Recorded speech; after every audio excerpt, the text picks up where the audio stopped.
Quelles sont les différentes formes juridiques que peut avoir une entreprise? C'était le sujet du déjeuner d'Alliance Affaires Côte-de-Beaupré auquel notre collègue Marc a participé. On écoute les détails.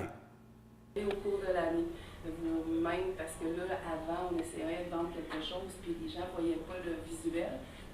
Mais là, le site web est en ligne, www. Ce matin, c'est avec l'avocate Amélie Lheureux et deux de ses collègues au bureau des notaires. Alors, elle fait un survol des enjeux juridiques lorsqu'on se lance en affaires. Donc, c'est vraiment une belle opportunité que les entrepreneurs ont ce matin de venir déjeuner en écoutant ces trois conférenciers-là.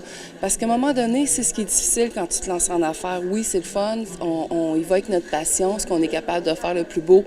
Sauf qu'il faut vraiment faire attention, il faut vraiment prendre le temps de consulter un avocat, consulter un notaire pour mettre tous nos papiers en ordre afin que s'il nous arrive quoi que ce soit, qu'on ne laisse pas personne dans le trouble.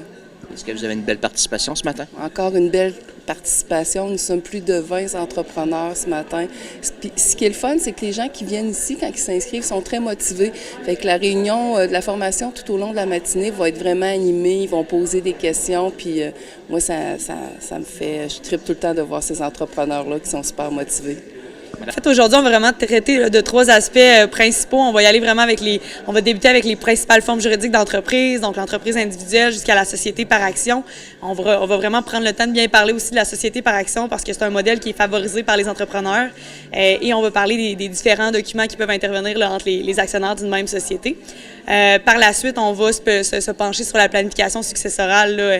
C'est une question qui nous est souvent posée par les entrepreneurs, donc on va vraiment entrer dans le vif du sujet. On a deux notaires qui sont là avec nous ce matin qui vont pouvoir nous éclairer là-dessus. Donc, ça va vraiment faire le tour des différentes questions là, qui se posent là, par les entrepreneurs dans le domaine.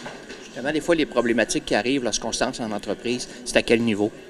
Je vous dirais qu'au départ, c'est de savoir sous quel modèle on va faire affaire, puis avec qui on va faire affaire, à combien quelle va être l'implication de chacun des intervenants dans l'entreprise. Donc, je vous dirais que c'est la principale question qui est posée.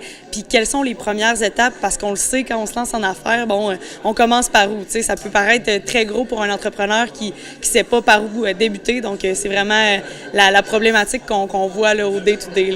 Abordez-vous aussi la différence mettons, entre enregistré et incorporé? Effectivement, c'est la grosse partie de notre présentation aujourd'hui, je vous dirais. Quels sont les avantages, les désavantages de s'incorporer et quelles sont aussi là, les formalités corporatives à respecter là, dans le cadre d'une entreprise versus dans l'autre.